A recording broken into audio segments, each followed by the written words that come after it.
Good. So thank you for coming, everybody. We're going to get started right now.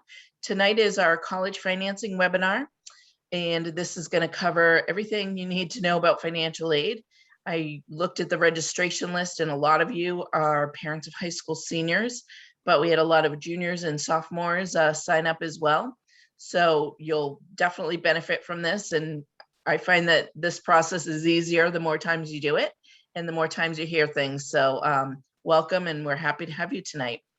So we're going to get started. I do want to let everybody know that we are recording tonight's webinar, and everybody is on mute. So please put your questions in the Q&A feature, and we'll answer those as we go and at the end. I will also send everybody who registered for this webinar a recording, the link to the recording, as well as the slides. So don't feel like you have to write down every single website, because you will be getting a copy of these slides probably sometime tomorrow. So let's get started. So I just want to thank Dan for coming tonight. We have Dan Forster. You can see his picture in the screen here. He is the Vice President of Enrollment Management at Westfield State University. So I'll have him welcome everybody in a minute. I just want to tell you real quick a little bit about MIFA, and then I will turn it over to Dan. MIFA is a nonprofit quasi-state authority here in Massachusetts. We work with families, high schools, colleges all over the state, and really now all over the country. We work with a lot of families, some of whom use our lending products and savings programs. But really the biggest product we have at MIFA is our guidance in education. So we really take that seriously as a nonprofit to make sure we're providing reputable, straightforward guidance that families can trust and understand in easily digestible ways through social media, emails, webinars, however you want to digest the information. We have lots of options on MIFA.org. So we are here for you. Everything we do at MIFA is free of charge. So we hope that this will be helpful for you. So here's what we're going to cover tonight. We're going to talk about the types and sources of financial aid. We'll review the application process. Dan will give you a little inside scoop as to how financial aid decisions are made, sort of, pull back the curtain a little bit and really just talk to you about what colleges go through as they're, going through this process. And we'll talk briefly about payment options and learning how to pay for college towards the end. We're not going to spend a lot of time talking about how to pay the bill or loans, things like that. We'll talk about the student loan a little bit. That's really more for the spring for high school seniors, when you really know where the student's going. Then we'll have lots of great webinars, which will cover payment options and payment strategies and loan comparisons. We'll do that as well. But tonight we're really here to talk about financial aid. So, and I'll obviously also let you know about free resources. So with that, I am going to turn it over to Dan Forster from Westfield State. So thank you, Dan, for joining us tonight. Thank you, Stephanie.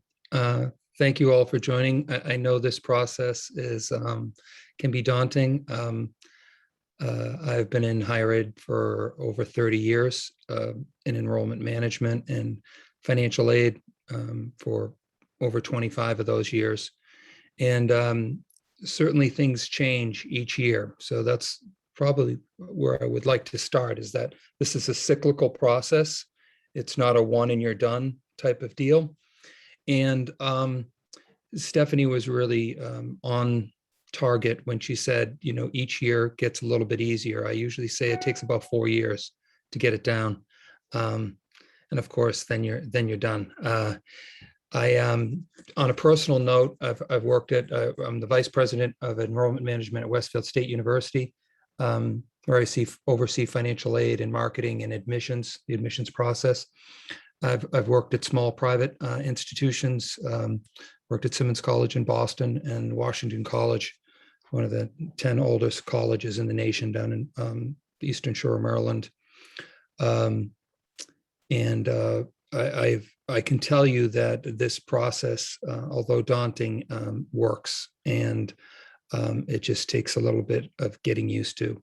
And to prove that, I have 3 daughters in college right now at 3 different schools. And I've managed to work my way through, and it is much different on the other side. I can tell you, than it is on this side, reviewing applications and helping people with financial aid. So what is financial aid? I guess that's the first thing we need to understand. There are three main types. There's grants and scholarships, which is gift aid, money you don't have to pay back. Some of that will be delivered in an admissions letter and some with your financial aid letter. There's also self-help, and that is federal work study. Some schools also have an additional federal work study. They have their own work study program. That is not accredited on your bill. So we'll talk about that later, but that's self-help. You actually have to get the job and earn the money. And there's some advantages to the work study program. And then there's also the federal student loan program as well. So those are the three main types. So we talked about the types: free money, self-help, and loans. And then where is that help coming from? Where is that assistance being generated from? And there's four basic sources. The first is the federal government, and they provide all types of aid, grants, work study loans, and also tax incentives. That's the website that can give you the most information about those areas. There's your home state, in this case, obviously Massachusetts. They also offer free money in the form of grants and scholarships and in tuition waivers. And they also provide some no interest loans as well. And then there's the college and university. And believe it or not, that's usually the largest amount of aid that most students get is from the college and university, on average, I should say. Other than the Pell program and the loan program, the free money, the most amount of free money is usually from the university itself, which is why comparing your financial aid packages is really important.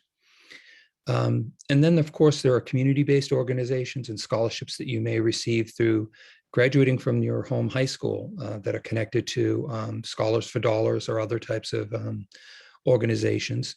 And then there are ones that students can go out on their own, and there are several different scholarship search engines out there. MeFA Pathway has one, and also the FastWeb is another excellent resource for finding scholarships. Federal direct student loans. People often ask about how much the student is borrowing. There's two distinct ways to borrow. One is from the student themselves, and the other is through the parent. So this is just about what the student can borrow in their own name.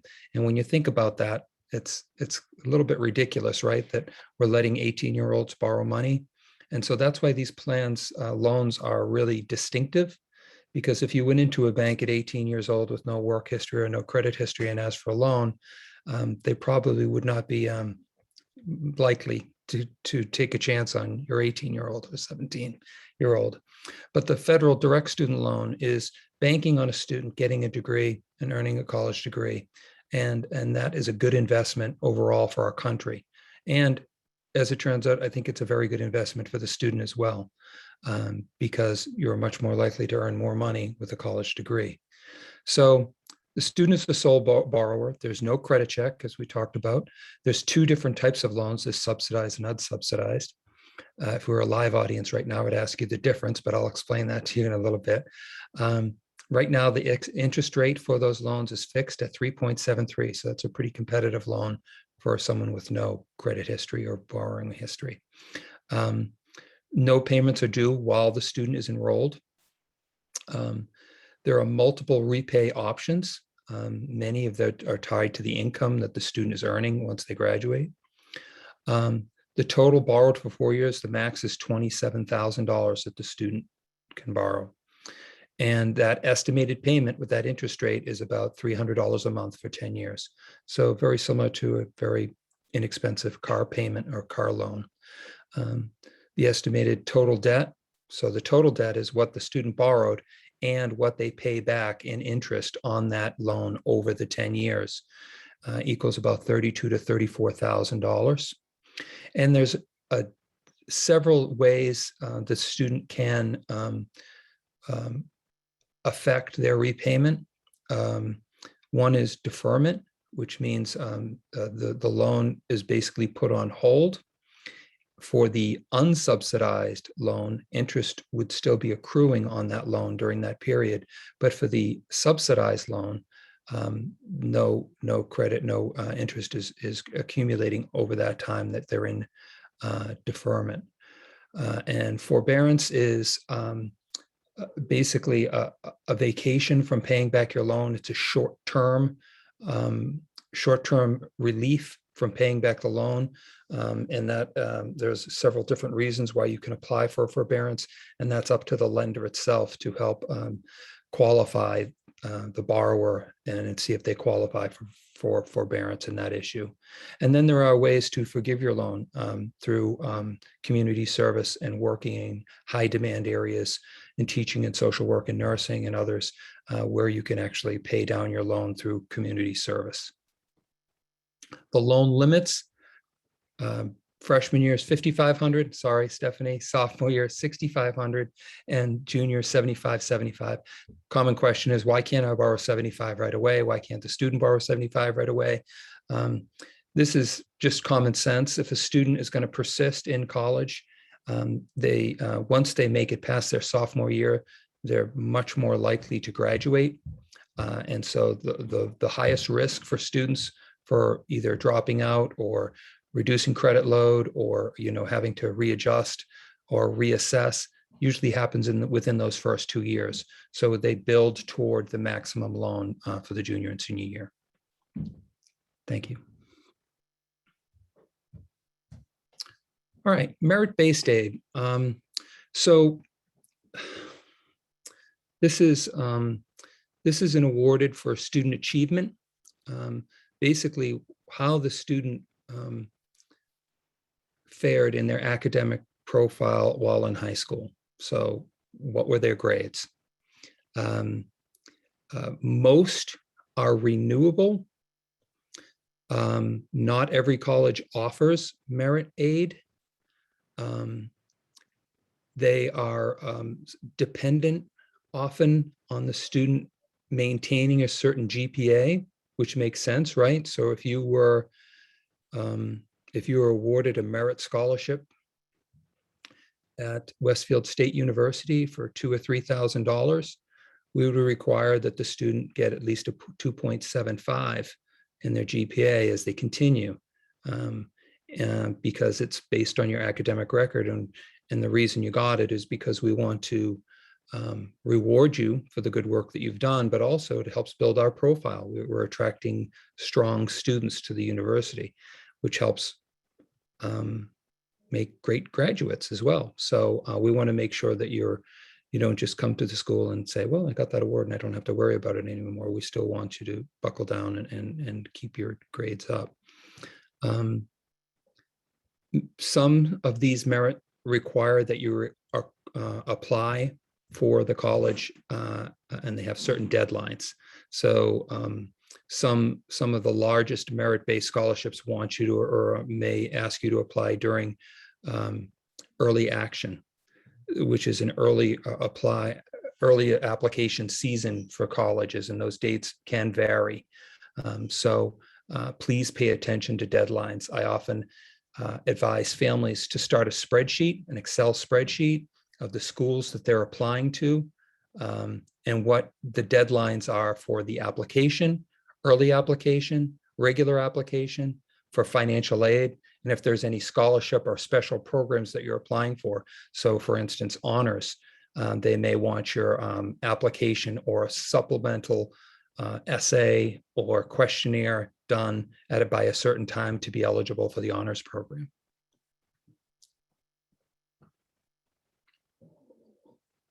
Next slide, please.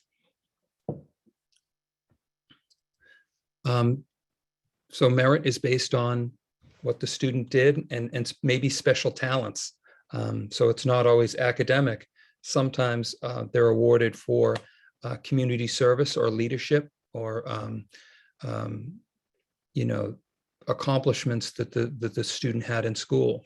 And then the other type is just financial need. these often happen a little bit later.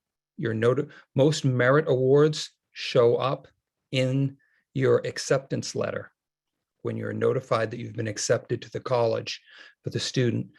That's usually when you're notified about the merit. Then when your financial aid is complete and the FAFSA has been completed and all the other steps are completed, you'll receive a financial aid letter. Some colleges time these very close together, and some colleges will have these, they could be separated by a month or two, depending on how that cycle is working and when their deadlines are. This is based on the family's financial need as determined through the FAFSA and or the CSS profile. It's a standardized formula that's basically the same for everyone, and it determines both eligibility for the free money grants. It also can help determine whether you get a subsidized or the amount of your subsidized loan, and whether you're eligible for work study. The majority of financial aid is need-based. And again, you'll see that that you need to make satisfactory academic progress. This is slightly different than what I talked about before, which was attaining a certain GPA for merit. This is just that you are maintaining your eligibility at the college. So you haven't dropped below a 2.0. These are usually very low standards for academic progress. One of the ways you can disqualify yourself for academic progress is by withdrawing from a bunch of classes. So it's not always just grades. It could be that if you took 5 courses in the fall and you withdrew from 3 of them because the student didn't think they were doing well, that can also affect your academic progress. Next slide, please.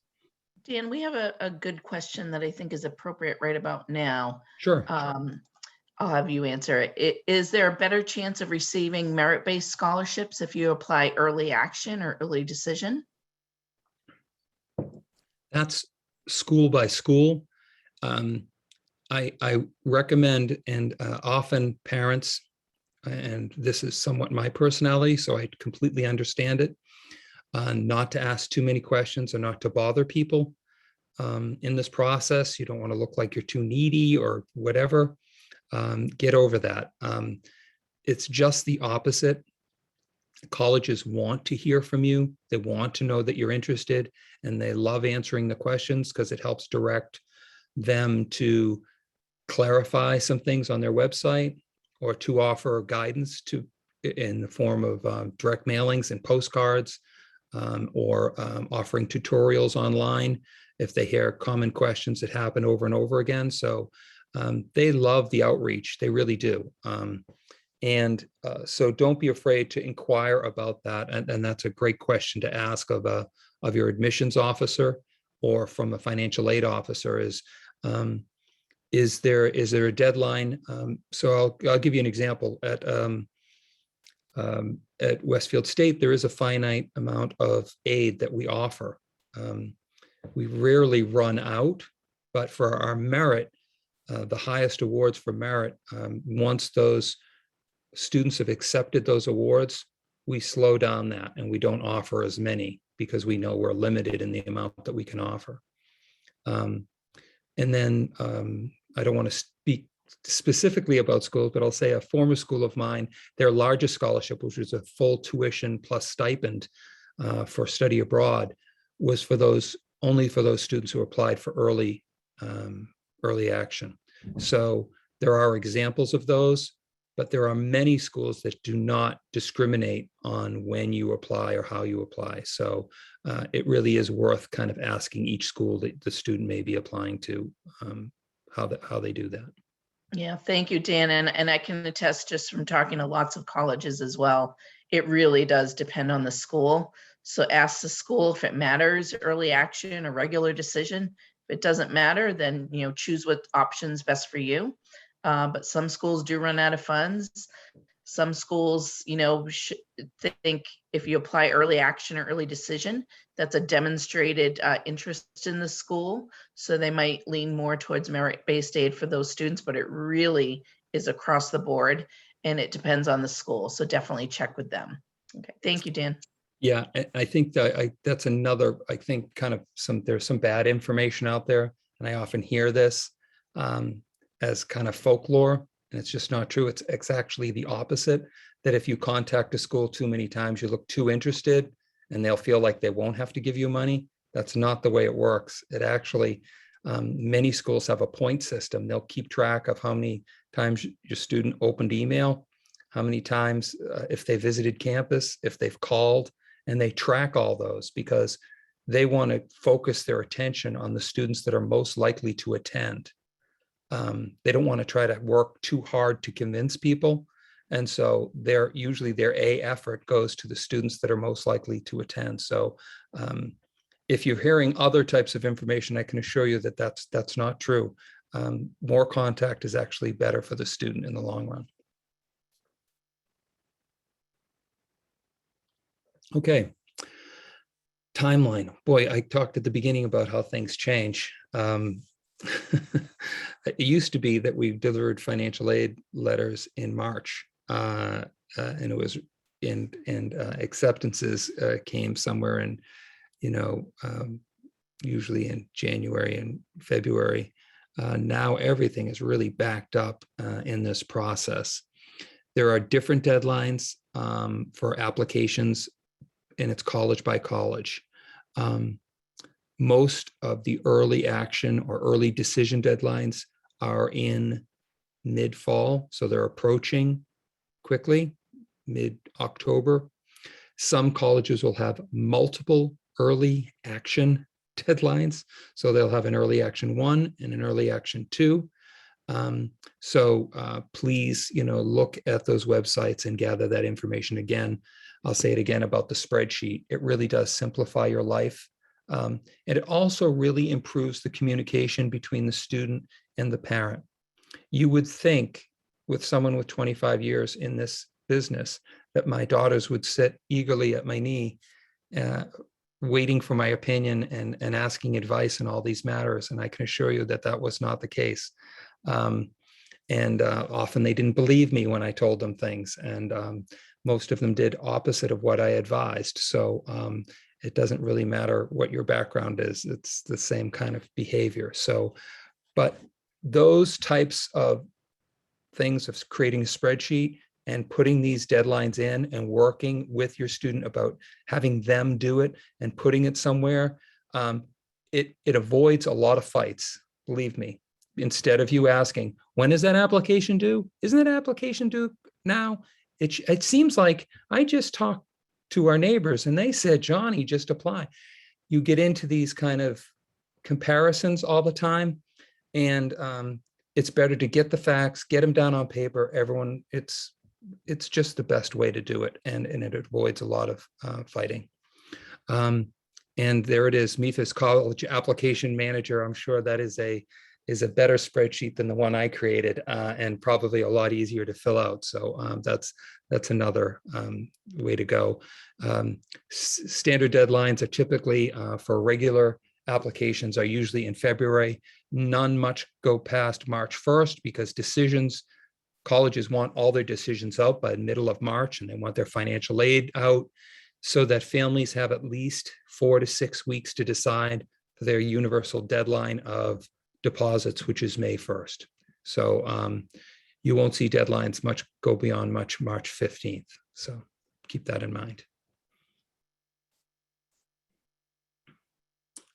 The FAFSA. Well, that's what we're here for, folks. The free application for federal student aid. It is, you've heard people talk about it. It's unfair, it's fair, it works, it's easy, it's hard, it's ridiculous. You're going to hear a lot of different adjectives and opinions about it. What I can tell you is that it's as simple as you want to make it. And again, this requires communication between you and the student because it's an online process. You need a login information. The student needs to be a part of this process because they're going to get the communications back about this form. They have the ultimate control over that form. And if you take all the control over this process, you get exactly what you deserve. So please involve the student in this process. Make sure they're doing their part of the form. And if you do that, and you put the responsibility on them to be a part of this process, you're going to be very happy with how quickly this can go. That doesn't mean you throw them out on the front step and don't help them. It just means that you don't own this completely and try to do it all by yourself without involving them. This is their education, and the loans that they take are going to be in their names. So the FAFSA form is the core form. It's required by all colleges that have Title IV aid from the federal government. It is going to be out. Is it tomorrow, Stephanie? I don't know the date. It's going to be available Friday. in the next couple of days. Friday. Thank you, Friday. October. Yeah. You can complete it on a mobile app, but you do need your FSA ID. So, and both the student and the parent needs one. I think it's probably easier to designate one parent for this process. And the reason I say that is because there's a renewal each year, and it's tied to your email and your password that you create for your FSA ID. And if you're both part of that process, I just find it's, if you designate one person to do it, I think it's just a little bit clearer, and the students working with that. If you have more than one student, like I did, you can designate a student to a parent. So it doesn't always have to be the same parent, but the consistency, I think, helps. As I said, this is cyclical, and the same question is going to be asked next year. And if you follow the rule that the more you do it, the better you get at it. If you're not doing it 1 year and not doing it for another 2 years, you're going to have to go through this learning curve again. So that's my advice. You don't have to follow it, but I think it's been helpful. There is an IRS data retrieval tool.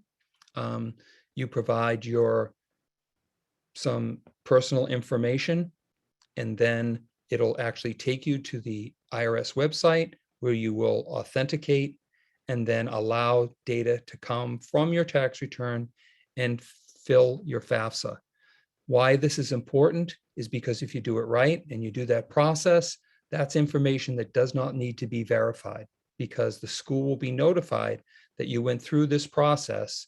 It was a clean, you didn't manipulate the data. You asked for the data to be sent from the IRS website, and it pre-filled your FAFSA. As long as you don't change that data, it doesn't have to be verified. So that's a helpful hint.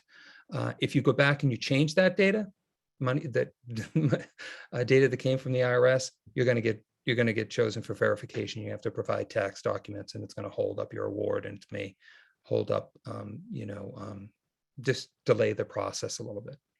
Again, this needs to be completed every year, and there is the FAFSA webinar recording that's available on the MEFA site, which is very helpful. It's also kind of a dummy-proof form. If you put in that you have 3 in your family and 4 in college, it's going to show up as a red, and they'll make you go back and correct it. If you say that you paid more in taxes than you earned, it's going to ask you to go back and verify that and check that. So there's a lot of quick checks that'll happen. The other part of this is I recommend that you have your taxes with you when you do it, because often most of the time they refer to the line on your taxes. So you just go down to line 33 and you put in the number on line 33 and go to 14A and put that number in. So it's very simple if you have the tax form right there with you. Thank you, Dan. Can you just quickly explain how the FAFSA form is used by states for their need-based aid? Because we did have a good question if need-based aid varies by state, and how you really only have to fill out this one form for federal and state need-based aid. Yes, and so part of there's several questions on the FAFSA form that determines what your home state is and how long you've lived there, which basically determines what the residency requirement is. So here for Massachusetts, when you fill that out, when you fill out the FAFSA, you get a copy of the FAFSA back and your results from that FAFSA. Basically, it'll give you what your estimated family contribution is. It'll give you a DRN number. And then you'll also, a copy of that FAFSA will be sent to all the schools that your student is applying to that you asked it be sent to. So if your student's applying to 3 schools, it'll be sent to those financial aid offices. For them to download it, they're going to need a valid application with your signature and the correct Social Security number. Likewise, a copy will be sent to your home state. In Massachusetts, there are a number of different scholarships that you could be eligible for, the Agnes Lindsay, the tuition waivers, and Mass Cash and Mass Grant. And they're all determined by your need and your FAFSA EFC. And those all have to be received by May 1st in order to be eligible for that state funding. So that's where the state, that's how the state determines that, through the FAFSA. Great, thank you, Dan. What's reported, citizenship is at the core. They want to make sure you're a citizen, and what the status is. And if you have non-citizen parents, you have to provide the whole Social Security number. There is a print signature page to sign. This is the most common error for families, is they don't sign the FAFSA. So the parent signs and the student doesn't, the student signs or the parent doesn't. Both need to sign and verify that the information they provided is correct. If they don't sign, it won't be processed. And I can tell you that is the number one thing. People finish the form and they think they're done. So make sure not only that you've signed it, but you've confirmed your signature and it's been sent. Lots of people make that mistake. I'm one of them. I wish I was joking, but I actually made that mistake. I did not sign it the second year I filled out the FAFSA. I did it right the first time, and then I did not put my signature on, so I had to correct that. It's very easy to do.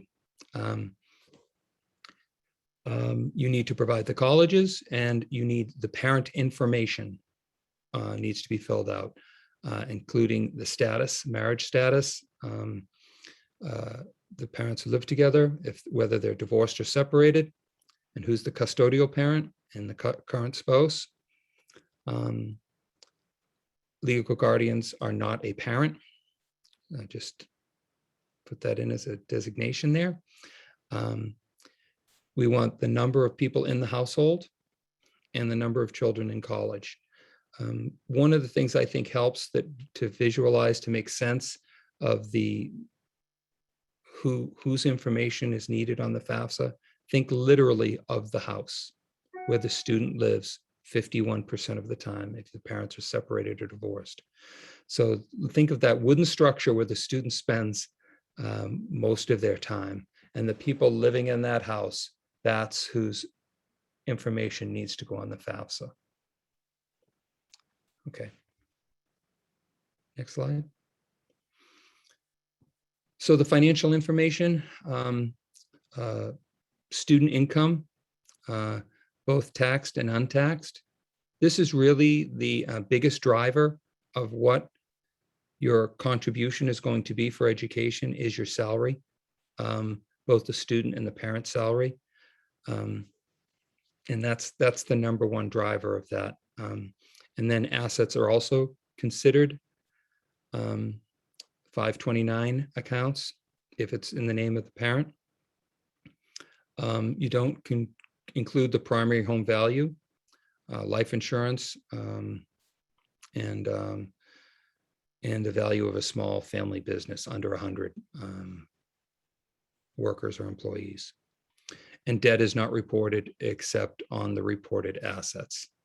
So I'll say that again. So choices of your spending are not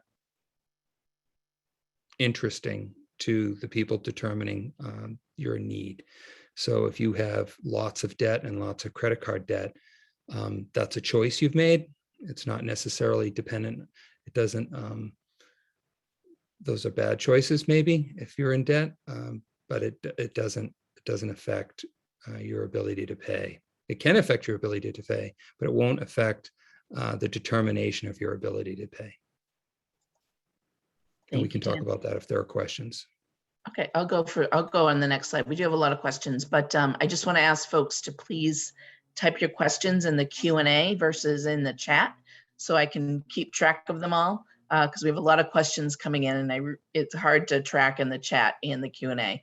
So if you could just put them in the Q&A, that would be great. So thank you so much. I'll go on right here. There you go. Okay.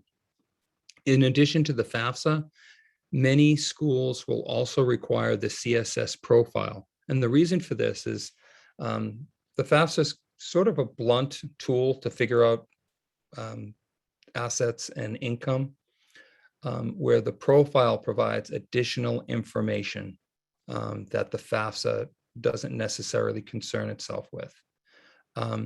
And most of the schools that use the CSS profile are private schools versus most of the publics.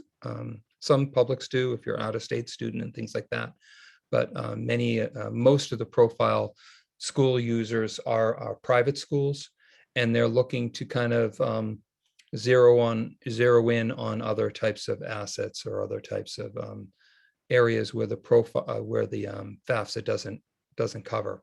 So, for instance, one would be, I mentioned before, businesses with less than 100 employees, where the CSS profile might want more information about that. They might want more information about how much you owe on your home and your home value, whereas the FAFSA doesn't really concern itself with how much of your mortgage is owed or anything like that. So there's additional questions that are part of the CSS profile. It's $25 and it does cost. There are some waivers available based on a need. That also is available October 1st. Often on the CSS profile, they look for non-custodial information as well, where the FAFSA does not. And there's also a webinar which goes into much greater detail about the CSS profile at MIFA.org. The college financial aid application, that is unique to each college. So it's a supplemental form. Westfield has one. We ask for some information about the home, who's living in the home, and some other demographic data. And that's part of the process. All of this stuff, remember, is voluntary. Obviously, the caveat is if you don't provide this information, you don't get the aid that the school may be offering. So a lot of times families will ask, is it even worth it for me to go through this process? And it is. Your information is secure. No one knows that, except for the people in the financial aid office, that you applied, whether you qualified or not, and how much you qualified for. And oftentimes situation changes in families. And so it's a lot easier to have that in the office, and or if you go to look for an appeal for funds, they often want you to have applied for financial aid before they'll consider an appeal, even for merit. So I think it just is, it saves time. And you can start filling out the FAFSA, before you know all the colleges that you're applying for. So you can start that process in October, fill out the FAFSA, and go back and add colleges as you either thin or add colleges to your search process.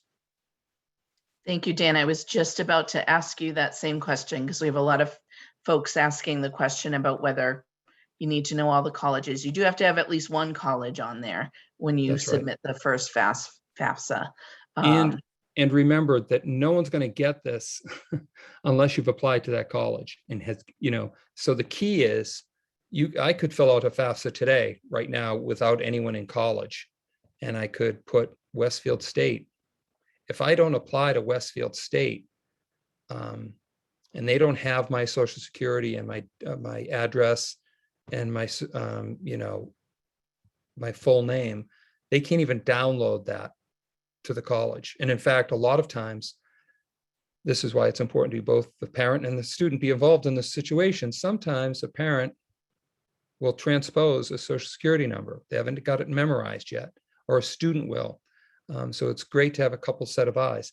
Just by changing those last two numbers on the social security or the first two, that oftentimes that's an issue. They either didn't sign or something was wrong and wouldn't let that FAFSA come into the system. If it doesn't match exactly, it won't get pulled in. So thank you, don't Dan. have to worry.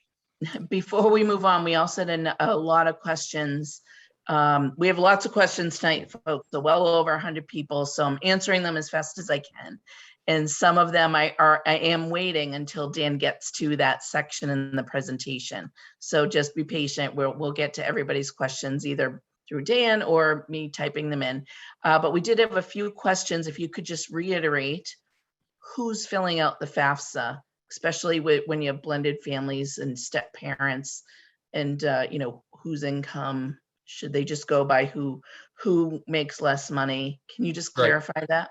Yeah, Thank you. right. It's not based on income. All right. Families can be creative sometimes. But I'm telling you the way that the federal government and the institutions are expecting you to fill this form out.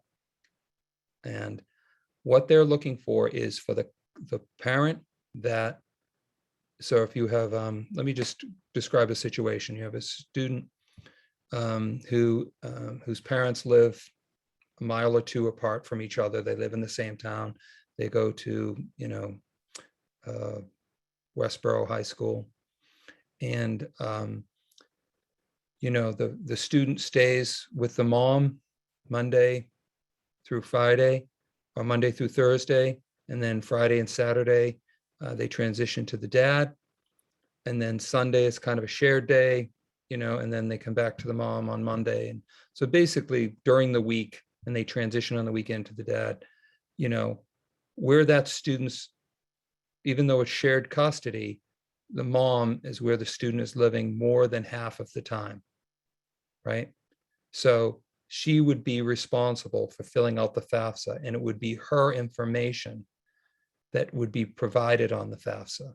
If she had remarried, then both her and her new husband would provide their income data as the parents who are filling out the FAFSA. And the father would not have to provide any data on the FAFSA. So the custodial parent in this case was the mother, because that's where the student is spending most of their time. I suppose you could have a situation where the student was 3.5 days in one household and 3.5 days, and it was an equal 50% split, shared custody. There is no difference. 365 days a year, they switch years, and that extra day goes to someone, and that goes to the different person the next year. Then you still have to decide who is that custodial parent. You don't get to choose. You have to make a decision based on that. So if it's 1 hour or whatever, that's I guess that would be the gray area where you could almost pick a parent. But the basic premise is wherever that student is spending 51% of their time is the part of the family that's responsible for providing the financial data on that FAFSA. Let me think.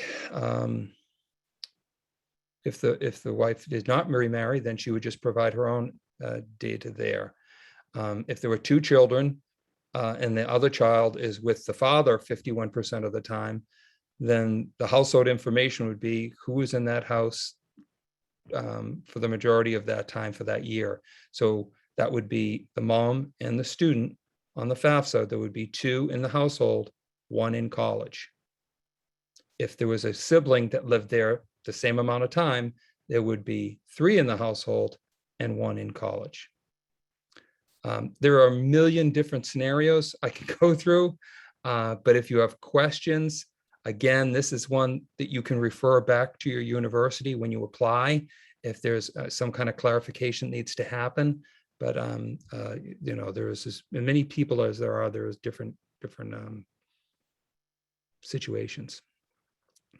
After you apply, we talked about this quickly before. The colleges that you put on the FAFSA receive the data, and also the state where you are claiming is your home state. The student will receive a student aid report, which will reflect back the information that you provided. Remember, good information in, good information out. If you put garbage in, you're going to get garbage out. If you do estimates, you're going to get estimates back. So try to provide the best, most accurate data when you're doing it. If you have special circumstances, if you have grandparents that you're responsible for in the household, or if you have a loss of wages or a loss of employment, these are all things that the school needs to or should know. And each school will deal with these, unfortunately, differently. So you may have lost your job. You may fill out the FAFSA in October, and you lose your job in November. Some colleges will say, okay, thank you for notifying us. Please notify us in 3 months to see if you still are unemployed, and then we can work you through an appeal process. And some will say, okay, let's talk about it. Did you get a severance letter? And they'll start the process for an appeal and collect information from you immediately. And others could say 3 months, and others could say come back in 6 months and we'll consider, because they don't want to go through the process of doing an appeal and have you get a job 2 weeks later. They want to know that this is sustained and it's actually affecting the income for the entire year and not just kind of a blip. So each school may deal with the circumstances or the special circumstances differently. So don't be surprised by that, of the answers that you get from each school. Each college, some colleges may require verification for your information and others may not. Some will take it at face value and others want, there's something they see or that they do 100% verification. Some schools, it doesn't matter. They want the documentation and they want to know that that the data they have is solid so that they can move forward for 4 years on that determination. When all of this is received, that's when colleges make their decisions, and they all have different formulas for your need and how much you're entitled to. What you should see is the same type of federal aid for every college. So if you are eligible for a Pell grant from the federal government from Westfield State, you should see that you're eligible for that Pell grant from Worcester State or Framingham State or Brandeis or Harvard. However, work study, even though it's a federal, the determinations may be different by college, but the Pell grant should be the same no matter where you go.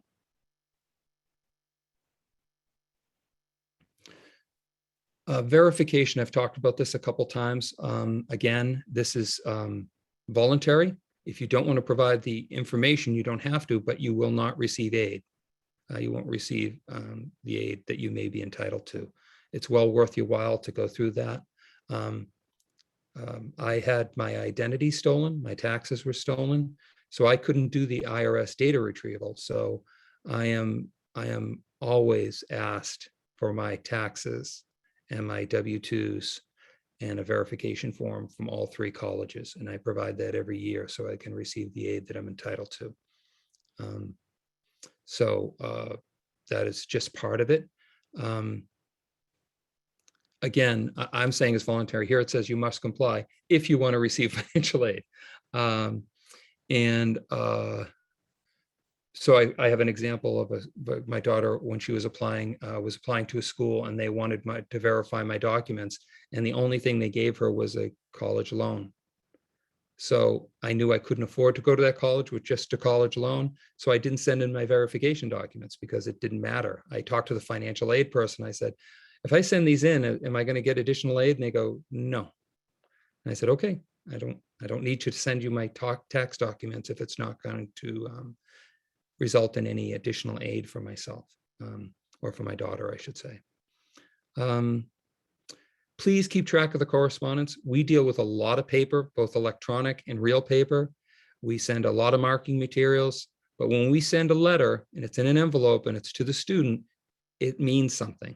It's either a notification of a disbursement, of a non-disbursement, or we're looking for more information. So please take those seriously, put them in a folder. Oftentimes, colleges will use their web-based portal for communication. So those students should be logged in, and students can give permission to their parents to receive information, especially around the bill. So that's another communication point for you. Once you've basically, you're narrowing your choice and you're serious about schools, that's when you should be making sure that you have the login information for those schools, that you're getting the information, that you're saving it. And when you call a school to ask a question, it's really great to have the documentation in front of you when you make that call. So oftentimes this is the call I'll get. Hi, I'm calling about my daughter. Do you have her ID? No. Can you give me your name? Sure, Susan Smith. You joke, but that's often the name. It's a very common name. Okay, can you give me the address? Sure, okay. We get, 4,000 applications for our class. So you may actually get 2 Susan Smiths from the same town. Okay, we found that. Okay, what can I help you with? I got a letter last week. Okay, what did the letter say? I don't remember, but it was something about the bill. So you can see where this is going, right? So oftentimes we only need the title of the letter or where it's from or what office it's from, and then we can help. But oftentimes these calls turn into these searches, and it's really helpful for your time to be more productive with your time, so you're not just kind of hanging on the phone and getting transferred a couple times till we get to the right place who sent the letter. So if you have it in front of you, that's always good. Next. How are we doing for time, Stephanie? Do I need to pick it up, or are we okay? Yeah, we're getting close to 7:30, so we can definitely pick it up. Okay. I know we have lots of questions, but I'll try to answer as many as I Okay. can. We'll save them for the end. Financial aid is renewable. The aid that you get in your first year for your need-based aid is dependent on the information you provided that year. So your merit money that you got because the student was a great student or had a special interest or leadership or other types of things, right? You need to be clear about that being eligible for that all 4 years that you're in school and what it takes to maintain that eligibility. The need-based can change based on your need. It can go up or it can go down. So for instance, my aid went up when I had my 3rd daughter going to school. It's going to go down when my twins graduate and I only have 1 in college. I'm going to be really affected by that. So that's an example of how your aid can change, because now I went from 2 in school to 3 in school, things got better, and then it's going to go to 1 in school and things are going to get different based on my need there. Appeals are pretty straightforward when you call. Most schools have an appeal form, and they'll ask you to go through that process. And once you start that process, the response time and the expectations can be very different based on the school. We like phone calls. Emails are probably the best way because they're traceable and you capture that information and it's there forever. But if that's not your thing, phone calls are great too. We usually take pretty good notes and can find out why the last time you called. And oftentimes schools will try to match you by caseload to a certain counselor. So you'll get the same counselor each time you call. And that's usually a pretty good customer service. So they get to know you. Any other questions about? Okay. Yeah, we have a lot of questions about this stuff coming up. Okay, here we So, go. through this. So when you fill out the FAFSA, you'll get a cost of it. Each school has a cost of attendance, and that includes tuition and fees and the room and board.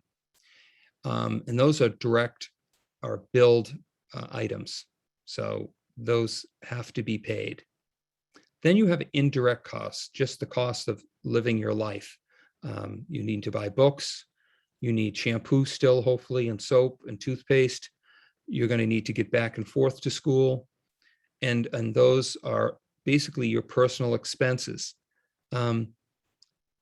Those are part of the total cost of attendance. Those yellow boxes, those personal expenses, those are done, they're basically just an average that the college determines for their students.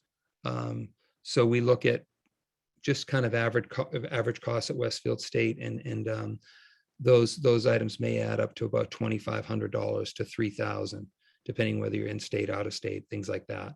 That won't show up on your bill. And so it kind of throws families off sometimes, because they're like, oh, I thought your tuition and fees were only $22,000, but it says my cost of attendance is $25,000. And so we say, well, we include things in there just so you know, this doesn't cover everything. You're still going to get calls from your daughter or your son to say, I need books. I need money for the train to come home. I need, I need to go to the grocery store anyways, because I need to get personal items. So we include those types of things just to be clear that there are other expenses other than tuition fees, room and board. Okay. Next slide, please. The EFC, this is what the formula that determines what a family can pay for 1 year of college costs. It's the same federal formula. And some colleges will actually use an institutional EFC. So they often use the CSS Profile or a financial aid form that they'll ask for in addition to the FAFSA to have an institutional EFC. And the basic assumption is the family has the primary responsibility for paying. It doesn't mean that the family is going to pay that or will pay it, but that's what the expectation is. And the EFC is affected by the number in school. And I gave you that example before. If you want to try to figure out a quick calculation of what your estimated family contribution is, you can go to MEFA.org and there's a calculator there. Generally, I can give you some guidelines for Westfield State, which we have, probably 25% of our students are a 0 EFC, 20 to 25% in that range. And even with that many at a 0 EFC, our average EFC for our families is somewhere between $17,000 and $19,000. So most families, when they come in, are probably north of that. So the federal government is saying that they can afford to pay over $20,000 per year for college. And so if you're looking to figure out an average, so for Westfield State, our average cost of attendance is about $25,000. So on average, families have a need of about $5,000 or $6,000. And I know I'm jumping ahead, but families always want that kind of, where do I fall on the scale? When I was a director at another college, the average EFC was closer to $22,000. So depending on the institution, you see the EFCs change based on the types of families that apply to those schools. That's just one example. So the formula is the cost of attendance for an institution, and those vary widely. I talked about Westfield's. Mount Holyoke College, their cost of attendance is around $75,000. A community college may have a cost of attendance that's closer to $5,000 or $6,000 or $7,000. So you can see the range of cost of attendance are driven by the types of institutions. Your EFC is the same. So once you get your FAFSA results and get your EFC doesn't change whether you're applying to Middlesex Community College or whether you're applying to Wellesley University. That EFC will not change. It's just the COA that's changing. And it's a simple formula. You take the cost of attendance. So in this case, if we use Holyoke Community College and we use 7,000 as the cost of attendance, and your expected family contribution is 5,000, then your eligibility is 2,000. And you can Great. plug those numbers in, and that's the eligibility. And Dan, I also just want to add, we have quite a few questions about, how much is too much for my income where it's not worth filling out the FAFSA or the profile. And so my answer is usually, if you're looking at a school that costs 80,000, you may have a very high EFC. It could be 50,000, but you're still eligible for 30,000 in aid at that school. So I always encourage folks, fill out the forms. You don't know, you can look at the school's net price calculator, but feel free to chime in here, Dan, on that one too. Yeah, that's an excellent point, and that was my point here. I wouldn't necessarily fill out a form if one of my daughters was going to community college, but I filled out the form for every single school that my daughters applied to. Again, there was one caveat there for one school that told me I wasn't going to qualify for anything, and I said, okay, well, I won't do the verification form for that, but I did fill out the application to find out if I was going to be eligible, because their cost of attendance was a lot, and I should have been able to get money from that school. They just didn't. They just weren't offering it to me at that time. So here's a really good example. Financial aid awarding. This is a college that costs $45,000. This is assuming a family contribution of $5,000 per year. So then the student applied to this college and they got a grant of $17,500, and they were notified of a scholarship when they were accepted for $10,000. They are also eligible for student loans, both the unsubsidized and, well, it looks like they didn't differentiate here, but the total was $5,500, so they're a first-year student. And then they also got work study for $2,000. So remember, their unmet need, this is important, not every college fills your need. And so the unmet need is the family's responsibility. So what would the family be paying in this situation out of pocket? People can't answer me, but in your head, answer me. They're responsible for the EFC, their contribution, and they're responsible for the unmet need, $10,000. Technically, they're going to have to come up with the $2,000 because the work study student, but I like to say that the 2,000 there is usually part of the cost of attendance that's not directly billed. So that chews up a lot of the indirect cost of the cost of attendance. Net price calculators. Each institution is mandated to have a net price calculator. That's a federal mandate. Families can use that to determine what they might see as far as their merit and their need-based aid. And it provides a personal estimated price for you. It gives you an estimate of what that average cost could be. And it displays what federal and institutional aid you're eligible for and any kind of merit-based aid. So it's a great tool. In each college, if you go to their home website and you just go to the search engine and put net price calculator or NPC, you'll get right to the calculator, and you have to fill that information in. Again, the more accurate the information, the more accurate the tool. It is not a guarantee that that's what you're going to be receiving, but it is a pretty good estimate of what you can look forward to.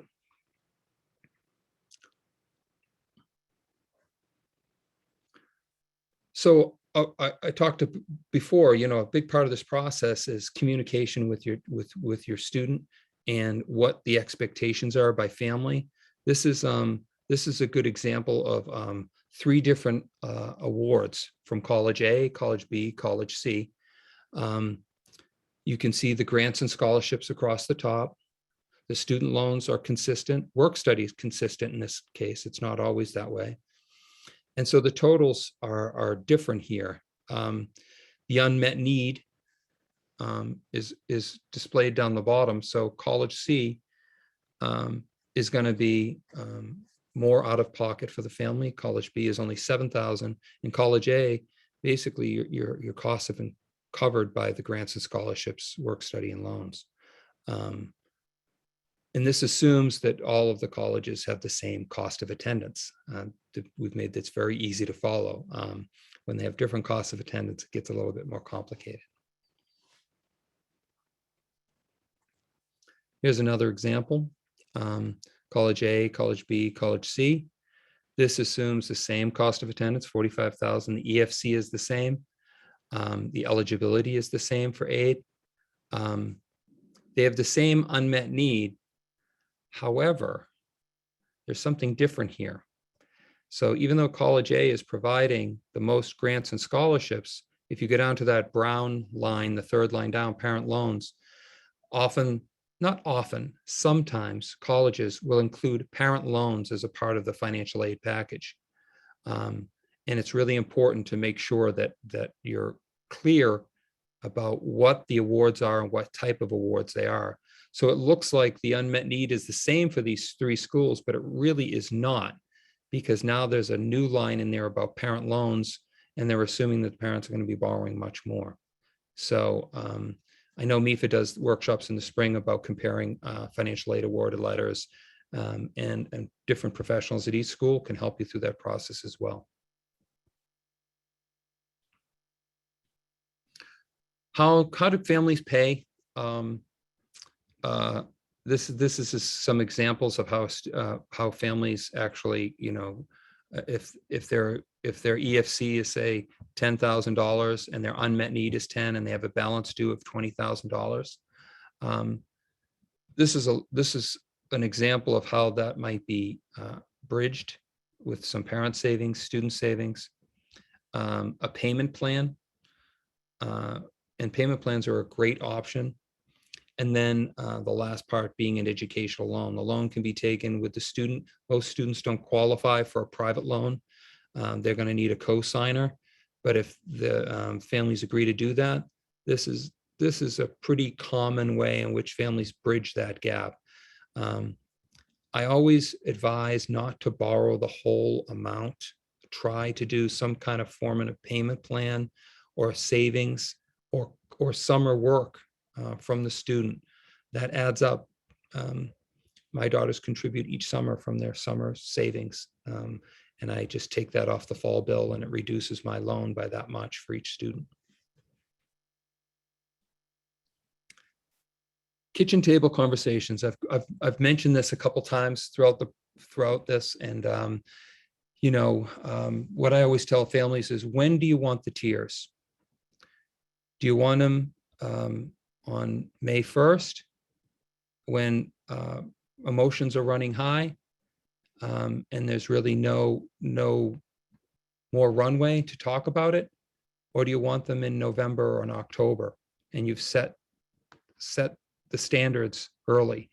And so a number of things you can talk about to ease the cost and to talk about what the expectations are from both sides. You need to look at it as a 4-year commitment, not 1 year. You need to remember, if you have other children, it's just not the first student coming through. You want to calculate, anytime you do any kind of borrowing for the student or for the parent, you want to know what those loan payments are going to look like after 4 years, not the first year, after 4 years. It's good to know what the student is going to be earning in their intended career. The risk reward for a nurse is different than it is for a school teacher. An engineer is different from a social worker. And so it's not fair, but that's the reality of the situation. If you're going to take a private loan, a lot of times the interest rate is based on your credit score.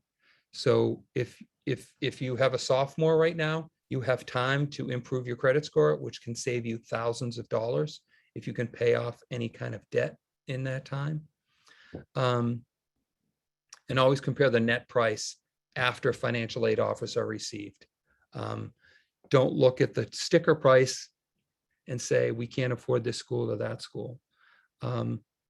I my daughters did very well. They did well on their standardized tests, and they did well in their grades in school, and all of them received very substantial scholarships. And so that allowed them to go to fairly expensive schools that would have been similar price for less expensive schools. So often schools that have the largest prices also give the most institutional aid for those families that need it. So that's the other part of this. And if you're interested in that, if you know that your family EFC is $20,000 and you can afford to pay that $20,000 and your student has done well, you can really zero in on schools that meet full need. Often schools will tell you in their description of their financial aid or in their financial aid package, we meet full need. So if you get in, you can count on that, your EFC is $20,000, their package is going to be whatever's left over. So that can help narrow the search as well. Community colleges are an excellent way to bridge the gap. Westfield State has cooperating and Mass State Compact, Commonwealth agreements with Holyoke Community College, with Springfield Technical, Greenfield, Middlesex. So students going through a 2-year degree, an associate's degree, are basically guaranteed acceptance into our university, and they've completed all their electives, and they just go right into their major work for their last 2 years. And basically they're going to school for half the price. So it's an excellent way to save money by doing a combination of community college and state college. Not that I have any inside knowledge, but there's been discussion in the state for a long time about making community colleges more affordable or free even.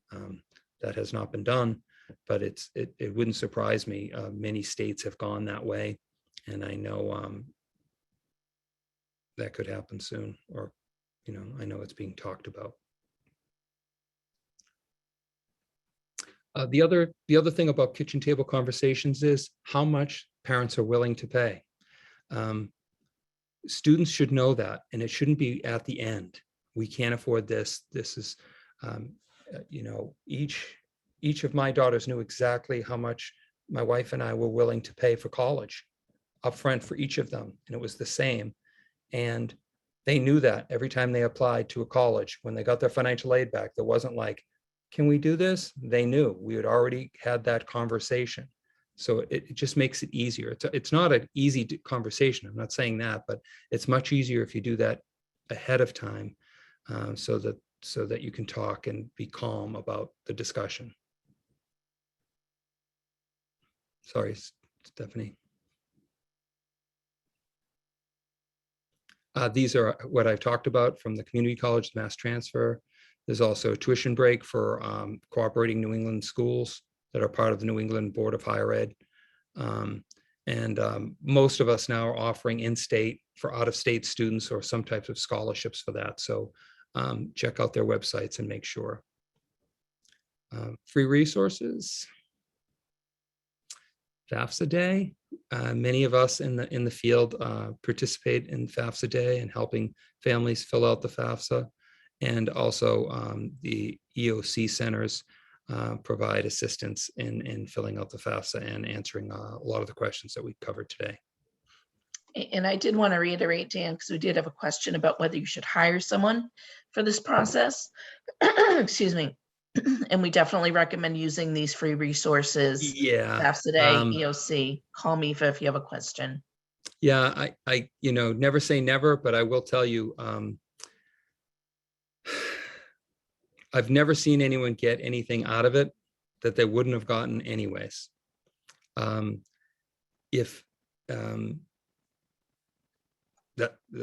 That's the truth. There's no real way to hide your assets. They're using the IRS data retrieval tool. So it's really not worth it. My brother asked me the same question, And he was even talking about using someone to help fill out applications for colleges. I was like, oh my God, don't do it. I don't think it helps, and I think it's not worth it. It's not, the value you get is not worth what you pay, in my opinion. Thank you. So we Sorry can if anyone's start. listening who does that work. Yeah, no, I don't I don't think so. But so yeah, we can definitely start. We have a few more slides, and then we have some very specific questions. So I'm gonna throw you Yes. the general ones, and then we'll leave the specific, very specific FAFSA questions, but we'll finish up. Yeah, staying on track. This is, like I said, a very cyclical program, seasonal kind of process. This is spring and summer obviously have gone by. You know, hopefully you've done some initial research, visited some websites, done some tours. It's often a great way to kind of low to no pressure for students to kind of see. They can do driving tours. Westfield has apps that you can download that are self-tours, that are online. You can sign up for person-to-person tours, and most colleges have those different options depending on what the student is doing. College fairs, take advantage of the visits to the high school. Those are really easy, and it's just a matter of going down to the guidance office and just getting a schedule. We've booked all our appointments for the fall visits to high schools. And often that's a question we get, like, oh, did you ever come to my high school? We have 450 visits planned this fall. So believe me, we're hitting most high schools, almost all the high schools in Massachusetts. And if not the high school itself, a fair that this college is, the high school is attending. And then doing some work around college essays are really important. Make sure that you have a variety of essays based on the colleges, and that knowing that sometimes they're short essays and longer essays, and some are specific to questions. So it's good to have a general idea of what you want to do, but these can change by application. So it helps to know where you're applying before you put too much time into that and what they're looking for. If you are using an essay from more than one place, please change the name of the college that you're applying to and update it to reflect that you're applying to different places. That's a common mistake, that we'll get something and the first line will be, the reason I want to attend Springfield College, you know, it'll be sent to Westfield State. So make sure you're updating those. Senior year, make sure, you know, usually your SATs go up each time you take them. It's not a rule, but you tend to get better at it. Letters of recommendation, man, that can keep your file from being completed. Get to teachers early. Make sure you're doing that. You know, junior year, I would recommend kind of, you know, getting the teachers you've gotten an A with and letting them know that you want one. Complete the applications, obviously, and submit your financial aid in that fall of senior year. Again, that's application season in the winter. Private scholarships, we didn't talk too much about that, but we mentioned the search engines at MIFA and at FastWeb. That's cyclical. The application season's usually in the winter, and they get awarded in the mid-spring, and then the money comes in for that fall. So often people are coming in the spring saying, oh, I'm going to apply for these scholarships, and they're already 3 months too late. It's usually 6 months before enrollment.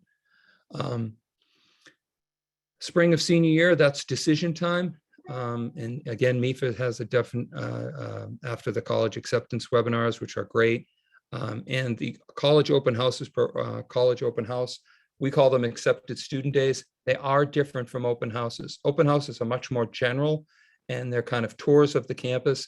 Accepted student days, you may be sitting down and getting program information. So if you're a CJ major, you may be sitting down with a professor in CJ actually talking about what the sequence of courses that you take and what kind of internships are happening, and really more detailed questions in those programs. So a lot of families will say, oh, I went there in the fall, I don't need to do it in the spring. There are different programs at every college because they're more focused and they're more about the final decisions that you're going to be making in more detail. I would say too, we don't talk about sports here at all, but if you are interested in playing college sports, you should get some feedback from your coach, whether it's a Premier League in soccer or if it's from your high school coach. Get kind of an idea of what level you think you're looking at. Very few people are Division I level. I'll just say that. Usually they're all state players. They're not regional or league all-stars. They're usually statewide all-stars, or they're at an ECNL level for soccer, or really the highest level for Division I. And most others are Division II or Division III. But those can help in the admissions process as well. So that starts also in the spring and summer before your senior year. Get your ID, research deadlines, start filling out that spreadsheet, register for your webinars and blog posts. And again, this is the organizational time because things are going to speed up quickly. Recommendations, as I said, if you haven't kind of talked to teachers about that soon, especially for early decision, they're gonna want those to complete the file, and you don't want to be held up for some of those dates just because of a recommendation.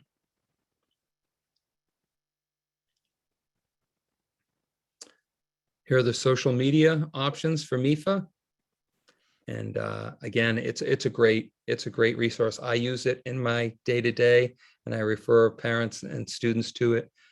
They really are kind of the fair and honest arbiter of a lot of this information, and they're not looking for anything from you. They're really just there for the public good. So it's a really trustworthy organization and website. I recommend. Thank you, Dan. All right. So thank you so much, Dan. I know we went long, guys, but there's just so much information to cover. And I still have a few questions here, but a couple I was saving because I thought they were really, good general questions. So does a family's financial situation have any bearing on whether or not a student can get a merit scholarship? I never say never, but not almost. It's very rare that would be the case. And in fact, truth be told, a lot of schools created merit scholarships to influence families that have assets. That's kind of how a lot of merit scholarships started, because families that might not qualify for a lot of need-based aid, colleges trying to influence their students to attend anyways. And so would discount a little bit with merit based on their performance in the classroom. So I would say predominantly they're not considering that, but there are some schools that are not need blind, which is not to do with merit, but some look and take into consideration the level of need that families have for some of their scholarships. But very few. For the most part, merit is just based on how the students is done. And when you see merit out there, there's usually, they give you an idea of how merit is awarded. So example, we might say, for our presidential scholarship, you need at least a 3.5 and 1150 on your SATs. That doesn't mean if you have a 3.5 and 1150, you're going to get that scholarship. It means that's the minimum standard.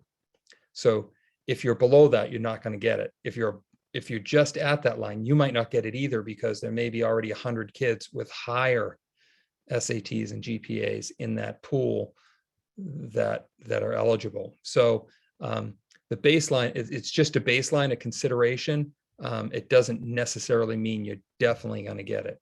And that changes from school to school as well.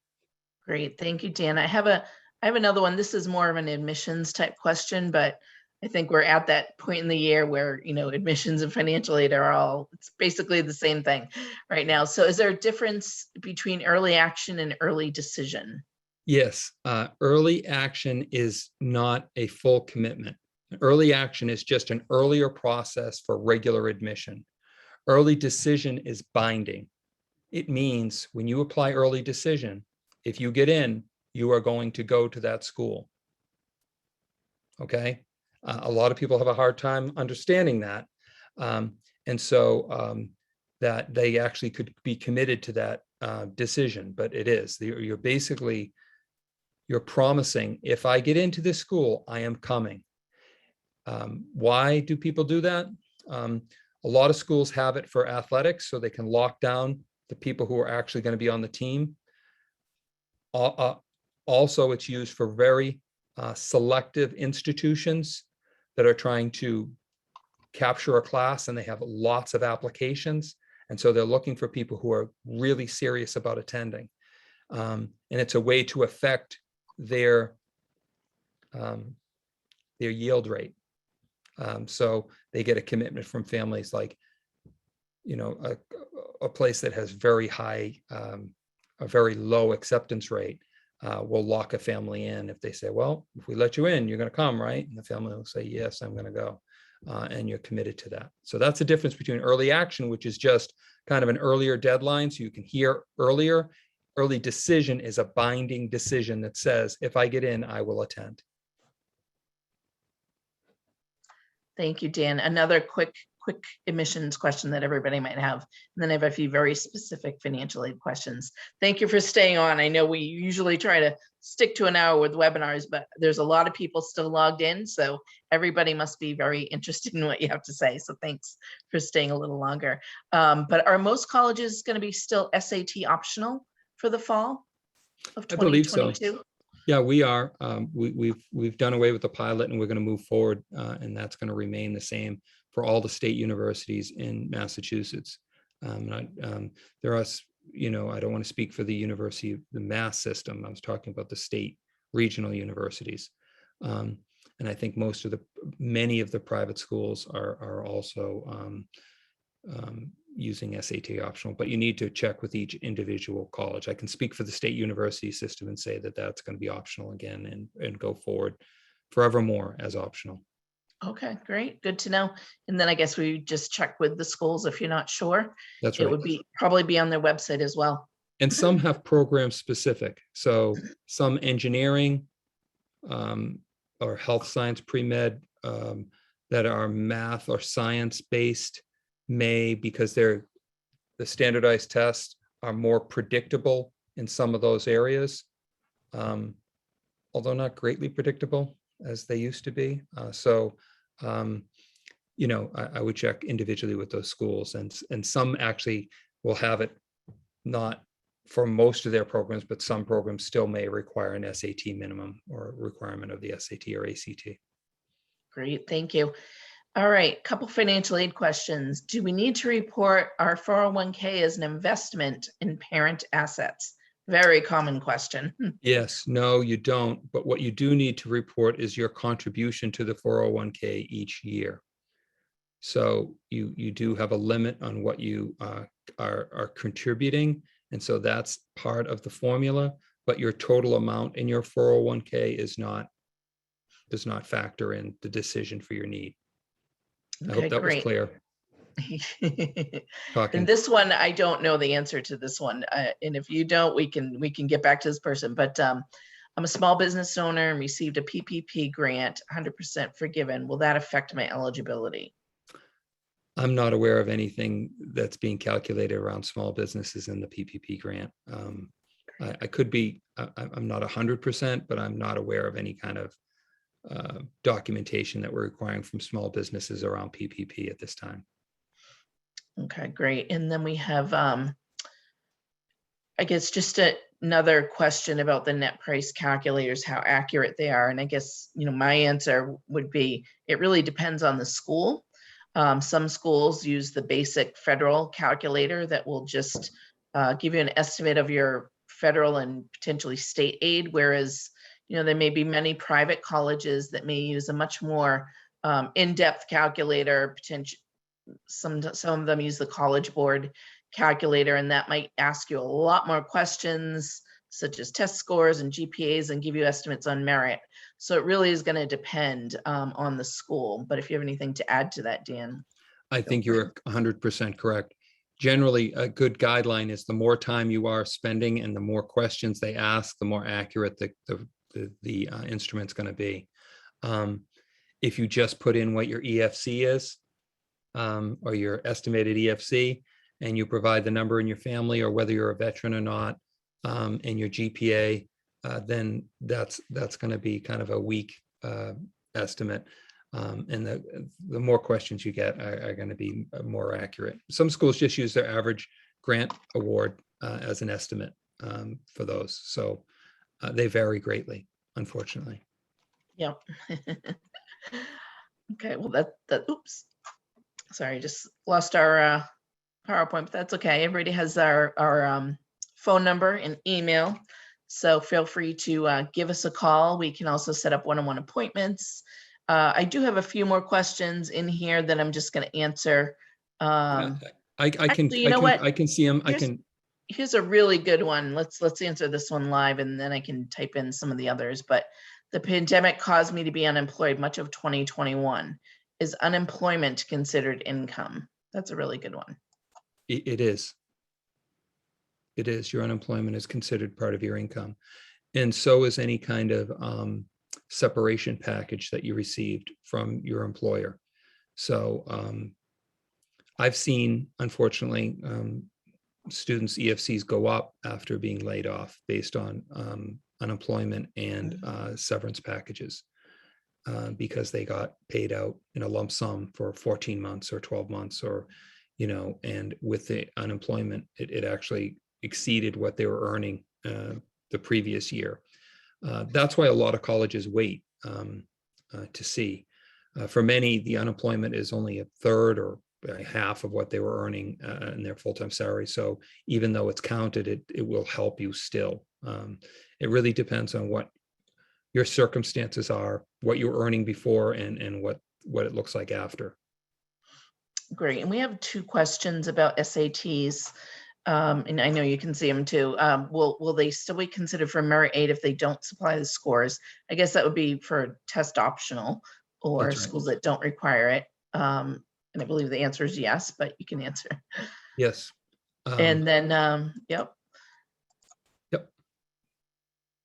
Yeah, the SATs again are a lot of times colleges where we praise the SAT, they have a formula for determining Merit Aid.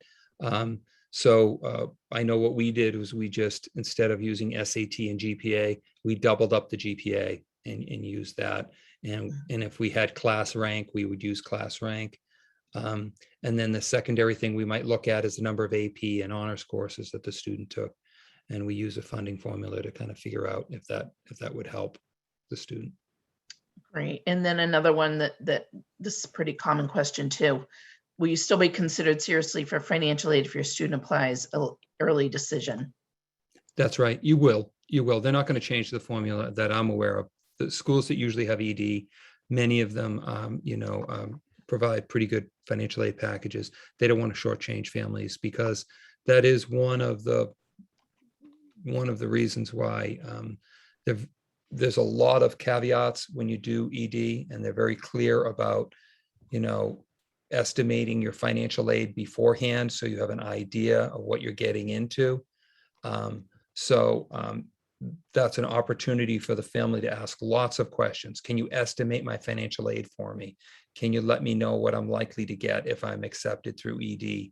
So it's not a surprise after the fact. And usually schools are very willing to work with you that way.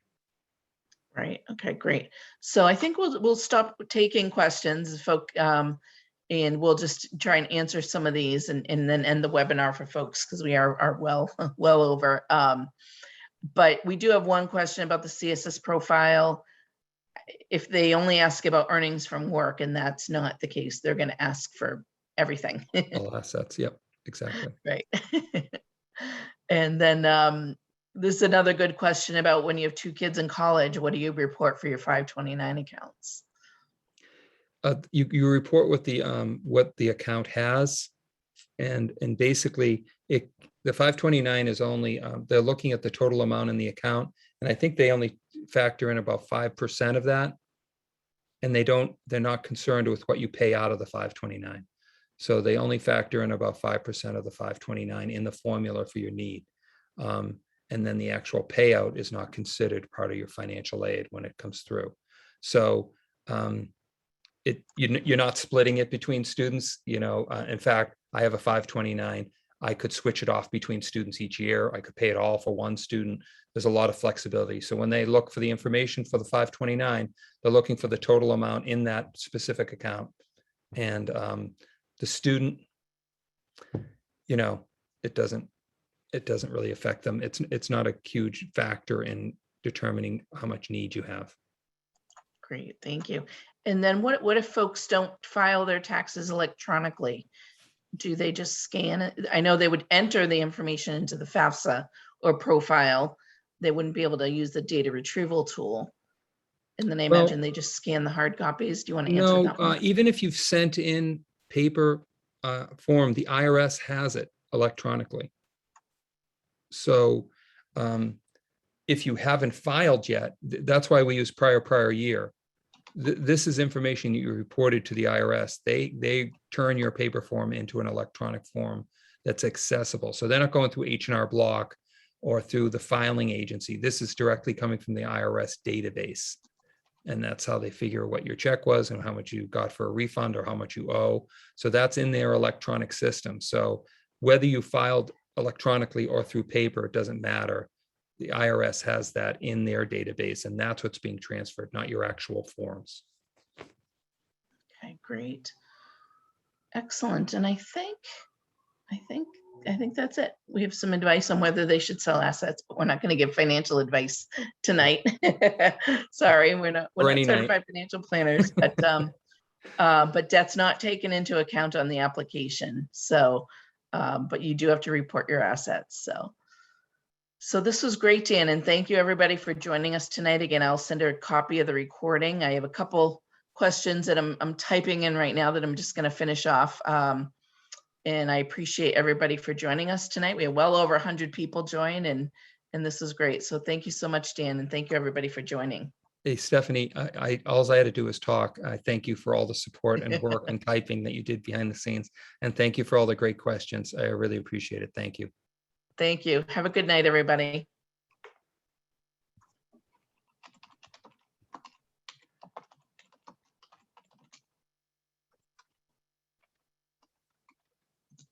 Bye, Dan.